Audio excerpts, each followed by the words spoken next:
Olá, tudo bem? Este vídeo fecha as contradições dinâmicas do capital. Contradição 13, reprodução social. Vou dividir em dois grandes eixos. 1, educação. 2, vida familiar e social. Em primeiro lugar, vou reproduzir uma ideia do David Harvey muito significativa. O que está em questão aqui é o que o capital quer que os trabalhadores aprendam e o que os trabalhadores querem e desejam saber. Educação do ponto de vista do capital e educação do ponto de vista dos trabalhadores. Antigamente não havia tanta preocupação com isso. Com o desenvolvimento capitalista, é importante sim ao capital a formação do trabalhador e é mais importante ainda aos trabalhadores a formação dos próprios trabalhadores. Bom, e aí hoje em dia a questão da internet é decisiva. Mesmo que seja do ponto de vista autodidata, as pessoas precisam de informações e de formação, ou seja, de educação formal, escola, universidade, etc. Bom, mas aí a educação se tornou um grande negócio, né? Ela se torna capital também. Então é mais um problema que a reprodução social assume, né? Para fazer frente, digamos assim, do ponto de vista dos trabalhadores ao enfrentamento do capital. Do ponto de vista do capital, é necessário a educação para almejar um mais valor, né? Para extrair um mais valor, como a gente considerava antes nos outros vídeos. Bom, vamos ao que interessa aqui do ponto de vista dos trabalhadores. Do ponto de vista do trabalho, a reprodução social tem um significado muito particular. Então, para além aí das questões educacionais, os trabalhadores recebem o salário, escolhem como gastá-lo. No início não interessava ao capital como e com que era gasto esse dinheiro. Hoje, porém, isso é diferente, como veremos. Ou seja, há uma intromissão do capital naquilo que o trabalhador irá fazer com o seu dinheiro. De quantos trabalhadores precisam para sobreviver e se reproduzir depende em parte de quanto os trabalhadores e suas famílias e comunidades podem fazer por si mesmos. A reprodução social absorve uma imensa quantidade de trabalho não remunerado, em grande parte realizado por mulheres, tanto no passado quanto hoje, como sempre apontaram corretamente as feministas. Para o capital, a reprodução social é uma esfera ampla e conveniente, em que os custos reais são terceirizados para as famílias e outras entidades comunais e incidem desproporcionalmente sobre diferentes grupos da população. Bem, e aí tudo isso, como uma questão tóxica, entra para dentro da família e há inclusive uma competição interna na família para que as coisas melhorem, para que a ambição se torne um valor, para que as pessoas prosperem. E esse nível de prosperidade interessa ao capital, né? Na situação que ele vai consumir também, vai produzir novos trabalhadores, vai produzir novos lucros, etc. Como o capital entra nisso daí, né? Como ele é um intruso.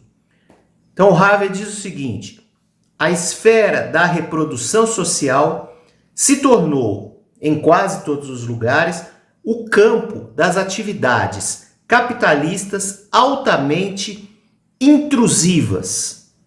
Os tentáculos do poder e da influência do Estado e do capital proliferam de mil maneiras nas esferas da reprodução social em muitas partes do mundo.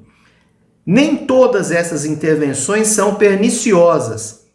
A reprodução social é o lugar onde crescem a opressão e a violência contra as mulheres, onde são negadas as oportunidades de educação integral, onde ocorre com frequência violência e abuso de crianças, onde a intolerância gera desprezo pelos outros, onde muitas vezes os trabalhadores transferem para a família suas experiências amargas de violência e opressão nos processos de trabalho, onde álcool e drogas fazem estragos.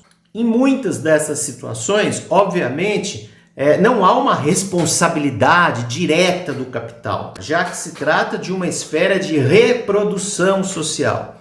É mais ou menos o seguinte, como um câncer, quando você tem a proliferação de células perniciosas e que vão causar outras questões, diretamente não há uma relação, mas já foi feita a reprodução e já está em estado, entre aspas, terminal. É mais ou menos assim que o capital aparece na reprodução social. Olha esse outro trecho aqui como é interessante. A reprodução social não diz respeito apenas às habilidades de trabalho e à organização dos hábitos de consumo. A reprodução da força de trabalho traz à tona uma variedade de formas e práticas culturais que também são geográfica e historicamente específicas.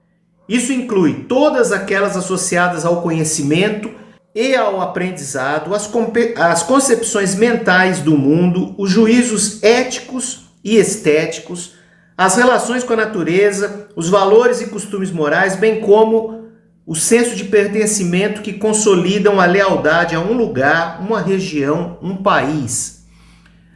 A forma como nós nos reproduzimos, obviamente, também não está diretamente ligada ao capital, né? Então, por exemplo, se eu sou contra o sistema capitalista e eu consigo, como aqui a gente faz, perceber, né, a intensidade da formação do capital incidindo sobre a sociedade, a produção e a reprodução, então eu não sou responsável direto, né, pelo próprio sistema e pela ordem sociometabólica do capital, né? Porém, esta reprodução também me atinge. Então eu sou parte desse sistema, é mais ou menos essa a ideia. Não tem como a gente correr atrás de todos os problemas da reprodução social. Ela vai ocorrer. Contradição 14. Liberdade e dominação. Em primeiro lugar, uma curiosidade. Em quase todos os discursos de presidentes americanos, a palavra liberdade, autonomia aparece. Disse lá o ex-presidente George Bush: o avanço da liberdade é o chamado da nossa época, é o chamado do nosso país. E por aí vai. Bom, essa preocupação dos Estados Unidos, diz o Harvey, em proteger a liberdade e a autonomia, tem sido sistematicamente usada para justificar a dominação imperial e neocolonial de grande parte do mundo. Liberdade e dominação, domínio, se conjugam nesta contradição. Vamos um pouco mais a fundo na compreensão disso. O próprio indivíduo tem dentro de si, pela sua educação, pela sua reprodução social, como nós havíamos falado, a questão da disciplina, do estudo, da educação, do crescimento, da formação, depois ele é jovem, etc. Isso já tem uma questão de domínio aí dos pais, do Estado, do primeiro emprego, não é? E se confronta, obviamente, com a questão da liberdade. Então há a busca da liberdade e o freio da repressão, etc. Aí você vai dizer, bem, liberdade tudo bem, mas com responsabilidade. Mas aqui se trata da liberdade não só nesse sentido individual, mas num sentido econômico mesmo. Ou seja, como que o indivíduo pode ou não pode fazer isso ou aquilo diante da sociedade mercantilizada. E o Estado, como é que intervém? Ou seja, é desta liberdade, né, dessa troca, no sentido econômico, mas depois político, social, que o indivíduo e a coletividade estão inseridos nesta liberdade. Portanto, ela é uma liberdade relativa, uma liberdade com um domínio, uma liberdade com uma disciplina. É fácil a gente perceber quando, por exemplo, nos confrontamos com a polícia, a repressão, o aparato repressivo do sistema judiciário e por aí vai. E você vai dizer assim, eles estão lá para nos proteger. Proteger de quem? Ou seja, a nossa liberdade é ao mesmo tempo parametrada com essa questão da dominação de alguém, do poder, etc., ter sobre nós. Isso quando não é, digamos assim, um fantasma de nós mesmos que nos controlamos. E é bom que seja assim, porque se nós não tivéssemos isso, provavelmente acontece outras coisas, não é, do ponto de vista aí de estragos, né, como aconteceu em Brasília, aquela história toda aí da contenção, né, da animalidade das pessoas, de uma ideologia extremista, etc. E isso também tem a ver com os próprios movimentos progressistas, que chegam a um ponto que tem que fazer uma escolha. Nós vamos fazer a crítica ou nós vamos ser o poder dominante.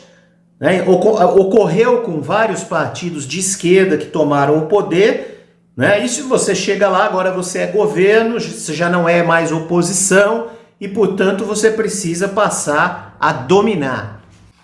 Harvey diz o seguinte, página 192. Nenhuma das liberdades que o capital necessita e exige passou sem contestação. Na verdade, às vezes a contestação é feroz.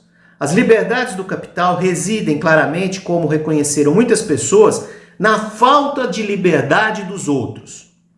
Os dois lados, segundo Marx, tinham seus direitos. O capital tentava extrair o máximo de tempo do trabalho dos trabalhadores, enquanto os trabalhadores tentavam proteger sua liberdade para viver sem ter de trabalhar até morrer. Entre esses direitos, afirmou Marx, de maneira célebre, quem decide é a força. Mas era esse mundo explorador que os economistas políticos justificavam em nome de um programa utópico de progresso universal que supostamente beneficiaria a todos. Mas, como disse Marx, o verdadeiro campo da liberdade começa quando e onde a necessidade fica para trás. Então, possivelmente, um sistema político-econômico baseado no cultivo ativo da escassez, do empobrecimento, do excedente de trabalho e das necessidades não satisfeitas não nos permitiria entrar no verdadeiro campo da liberdade, onde o desenvolvimento humano individual de todos é uma possibilidade real. Parece uma ideia utópica nós falarmos de liberdade, nesse sentido mais amplo de Marx. Porém, há que se observar o campo político, como se dá essa luta, esse confronto, essa força. O capital também quer liberdade, do ponto de vista do próprio dinheiro que se acumula, etc., não é como do ponto de vista das pessoas. E alguns capitalistas querem lavar a consciência, por exemplo, na ideia de filantropia. Então essa ideia permite que muitos ricos possam dormir à noite com a consciência, entre aspas, tranquila. Eu dei a minha esmola, eu fiz o meu projeto social, etc. Mantém-se a mesma sociedade com a estrutura extremamente desigual, etc., mas em nome de uma filantropia. Por isso que também muitos dos liberais clamam por pouco Estado, mas reconhecem no Estado esta possibilidade de fazer a filantropia. Portanto, liberdade, disciplina, organização, política no sentido das relações sociais, das trocas, é um tema que precisa necessariamente de muito estudo, de muito debate, para que os trabalhadores possam se organizar com ideias mais avançadas. para que eles possam construir pautas de liberdade diferentes daquelas muito formais, né, como direito ao voto, etc, etc.